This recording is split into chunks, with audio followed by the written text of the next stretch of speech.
तर महाराष्ट्राच्या महासंग्रामाचा एक महाटप्पा संपलेला आहे आणि महा एक्झिट पोलसह आम्ही सज्ज झालेलो आहोत। जसं विलासने सांगितलं की राज्यभरातल्या ज्यांना मातीची जाण आहे, ज्यांना माणसांची जाण आहे, त्या पत्रकारांनी केलेला हा एक्झिट पोल आहे। अगदी काही क्षणांची प्रतीक्षा आणि हा एक्झिट पोल आपल्या समोर असणार आहे, विभागवार असणार आहे। आपल्यासोबत आपले विलास प्रतिनिधी आहेत सगळे राज्यभरातले, त्यांच्याकडनं आपण आज मतदानाबद्दलची आकडेवारी आणि घडामोडी जाणून घेऊया। विलास, निश्चितच मराठवाडा जो दगदगत राहिला गेली 1.5 वर्ष, आज सुद्धा तो दगदगताना पाहायला मिळाला।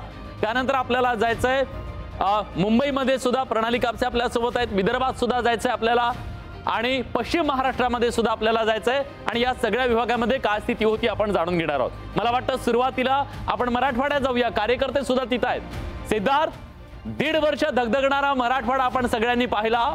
आजचा दिवस सुद्धा दगदगत होता, कुठे हल्ला, कुठे राडा, कुठे काय काय काय मराठवाड्याचं आजचं चित्र होतं। हा राडा मतदान केंद्रावर मतदानाच्या रूपात झाला का?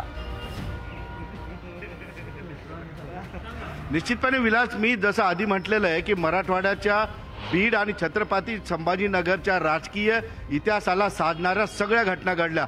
पळापळी, पाठलाग, गाड्या फोडणे, एकमेकांचा पाठलाग करणे, पकडापकडी, डोके फोडणे, या सगळ्या गोष्टी छत्रपती संभाजीनगर आणि बीडमध्ये झालेल्या आहे। यात एक दुर्दैवी घटना सुद्धा बीडमध्ये घडली, एक अपक्ष उमेदवाराचा त्या ठिकाणी हार्ट अटॅकनी जे आहे मृत्यू झाला। मात्र एक महत्त्वाची गोष्ट आहे की मराठवाड्यातील सगळ्याच मतदारसंघामध्ये, सगळ्या जिल्ह्यांमध्ये फार कमी प्रमाणात मताचा आकडा जो आहे टक्का कमी राहिलेला आहे। छत्रपती संभाजीनगर बंद होता होता जेमतेम 60% क्रॉस केलेला आहे आणि इतर ठिकाणी 60%च्याच खाली आहे। निश्चितपणे ही आकडेवारी, मागची आकडेवारी सुद्धा गाठता आलेली नाही टक्केवारीची। त्यामुळे आता कमी झालेलं मतदान हे कुणाच्या मुळावर उठतंय हे 3 दिवसानंतर तुम्हाला कळेल। मात्र एकंदरीतच सगळ्या पक्षाचे मोठमोठे नेते, फार मोदींपासून ते खालच्या महाराष्ट्रातील नेत्यांपर्यंत सर्व पक्षाच्या नेत्यांनी ज्या या ठिकाणी सभा घेतल्या, आपापल्या पद्धतीनं मतदारांना प्रभावित करण्याचा प्रयत्न केला। मात्र मतदार घराच्या बाहेर पडला नाही, हे सुद्धा वास्तव विलास आपल्याला सांगावं लागेल।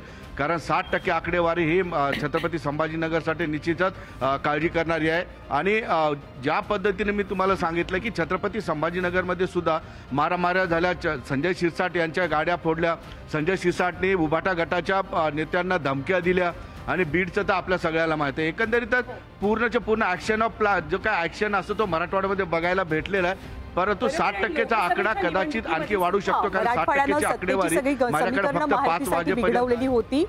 त्यामुळे आता विधानसभेत काय होतंय याची उत्सुकता असेल, कार्यकर्त्यांच्या प्रतिक्रिया अर्थातच आपण जाणून घेऊ। पण आपण मुंबईत जाऊया।